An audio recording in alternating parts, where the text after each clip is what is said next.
Dobar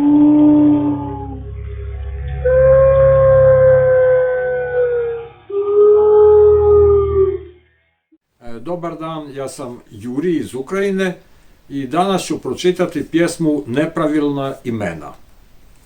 Koliko si težak? 3 tone. 3 tone, već ime mu kaže.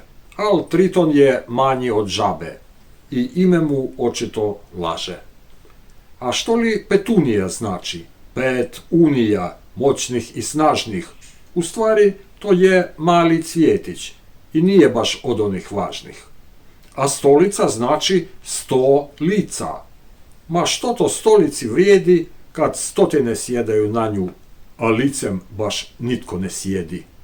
I opet, i o6, i o100, ta priča se ponavlja stara, kad ime obećava puno, a zbilja sve bestidno vara.